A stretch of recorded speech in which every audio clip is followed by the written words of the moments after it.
आध्यात्मिक यात्रा चैनल पर आप सभी शिव भक्तों का स्वागत है।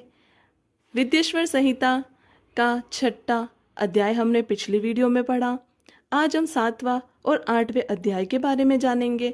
7वां अध्याय जिसमें बताया है कि शिव जी ने आखिर उस विवाद का क्या निर्णय लिया, और 8वें अध्याय में हम जानेंगे कि किस प्रकार ब्रह्मा जी का अभिमान भंग हुआ। तो आइए शुरू करते हैं। शुरू करने से पहले मेरी आपसे एक विनम्र विनती है कि आप कमेंट में हर हर महादेव जरूर लिखिए। तो आइए शुरू करते हैं 7वां अध्याय, शिव निर्णय। महादेव जी बोले, पुत्रों मैं जानता हूं कि तुम ब्रह्मा और विष्णु के परस्पर युद्ध से बहुत दुखी हो। तुम डरो मत, मैं अपने गणों के साथ तुम्हारे साथ चलता हूँ। तब भगवान शिव अपने नंदी पर आरूढ़ हो देवताओं सहित युद्ध स्थल की ओर चल दिए। वहां छिपकर वे ब्रह्मा और विष्णु के युद्ध को देखने लगे। उन्हें जब यह ज्ञात हुआ कि वे दोनों एक दूसरे को मारने की इच्छा से माहेश्वर और पाशुपात अस्त्रों का प्रयोग करने जा रहे हैं, तो वे युद्ध को शांत करने के लिए महाअग्नि के तुल्य एक स्तंभ के रूप में ब्रह्मा और विष्णु के मध्य खड़े हो गए। महाअग्नि के प्रकट होते ही दोनों के अस्त्र स्वयं ही शांत हो गए।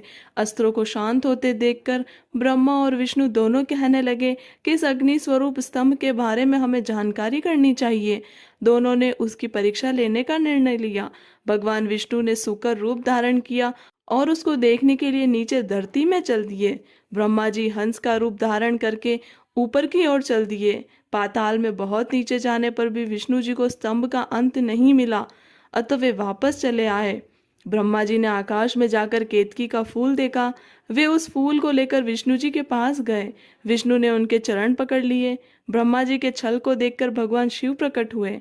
विष्णु जी की महानता से शिव प्रसन्न होकर बोले, हे विष्णु जी, आप सत्य बोलते हैं, अतः मैं आपको अपनी समानता का अधिकार देता हूँ।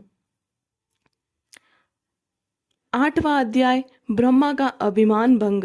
नंदिकेश्वर बोले, महादेव जी ब्रह्मा जी के छल पर अत्यंत क्रोधित हुए। उन्होंने अपने त्रिनेत्र तीसरी आंख से भैरव को प्रकट किया और उन्हें आज्ञा दी कि वह तलवार से ब्रह्मा जी को दंड दे। आज्ञा पाते ही भैरव ने ब्रह्मा जी के बाल पकड़ लिए और उनका 5वां सिर काट दिया। ब्रह्मा जी डर के मारे कांपने लगे। उन्होंने भैरव के चरण पकड़ लिए तथा क्षमा मांगने लगे। इसे देखकर विष्णु जी ने भगवान शिव से प्रार्थना की कि आपकी कृपा से ही ब्रह्मा जी का 5वां सिर मिला था, अतः आप इन्हें क्षमा कर दे।